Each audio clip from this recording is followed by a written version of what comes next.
Жовтий режим у зоні ООС. Тепер особи, які там перебувають, повинні мати при собі посвідчення. Військовослужбовці ж уповноважені як перевіряти документи, так і оглядати особисті речі.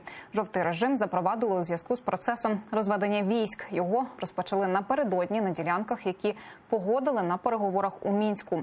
Українські війська вже змінили позиції поблизу населених пунктів Золоте і Петрівське та Золоте-4. Сьогодні розведення відбувалося і у Катеринівці. Детальніше далі у сюжеті. Сам процес розведення військ в районі Золотого триватиме 3 доби. Ще протягом місяця там будуть розміновувати територію та демонтують усі фортифікаційні споруди. У сірій зоні опиняться 30 населених пунктів. Військових там замінить поліція і Нацгвардія. У самому районі запровадили так званий жовтий режим. Це значить, що поліціянти та нацгвардійці у разі необхідності можуть застосовувати зброю, здійснювати особистий огляд громадян, перевіряти їхні речі та автівки.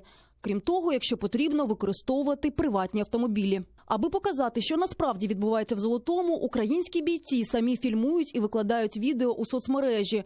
Так, на цьому видно, усі виїзди та в'їзди до зони розведення перекриті. Працює моніторингова місія ОБСЄ. В населеному пункті Золоте-4, Катеринівка діє так званий жовтий пропускний режим, згідно якого сюди дозволений в'їзд лише місцевим людям, які прописані на цій території. Тобто жодних журналістів, жодних волонтерів, будь-кого іншого сюди не будуть пропускати. Можу сказати, що населені пункти знаходяться в певній ізоляції. Та попри початок процесу розведення військ на сході, окупанти продовжують стріляти. Лише з початку доби ворог двічі відкривав вогонь по наших позиціях. Окупанти щоразу вели мінометні обстріли. Вночі розриви декількох ворожих мін калібру 82 мм фіксували наші захисники населених пунктів Зайцеве та Кримське.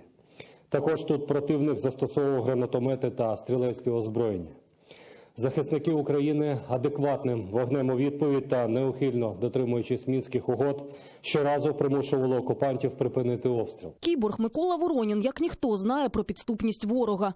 5 років тому разом з побратимами він мужньо боронив Донецький аеропорт. Оборону українські хлопці тримали довгих 242 дні. Вони стали символами нескореності та національними героями. Сьогодні ж Кіборг називає це розведення нічим іншим, як здачею національних інтересів. Це ганьба і здача національних інтересів, однозначно, і це видно. За день до того вони казали, що був обстріл на тій ділянці, потім кажуть, ні, не було. Вони брешуть про те, що забезпечують безпеку тим людям, які там лишилися.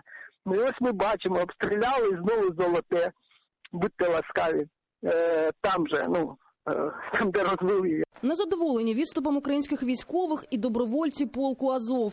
Сьогодні вони заявили, попри розведення на лінії фронту, вони залишатимуться у сірій зоні, аби захищати місцеве населення, бо побоюються провокацій від ворога. Ми дуже добре розуміємо, якою ціною нам дається кожен метр і давався кожен метр української землі, як її важко захищати, як її ще важче відвоювати. Тому після інформації про розведення військ, яку ми вважаємо виключно здачею українських інтересів, ми знову прийняли рішення та проявили ініціативу захищати місцеве населення та залишатись тут. Згідно з мінськими домовленостями, сторони мають відвести свої війська та озброєння на відстань 1 кілометр від лінії розмежування. Тим часом, поки Україна дотримується угоди, бойовики оголошують про військові навчання. Наталя Барська, Заман, АТР.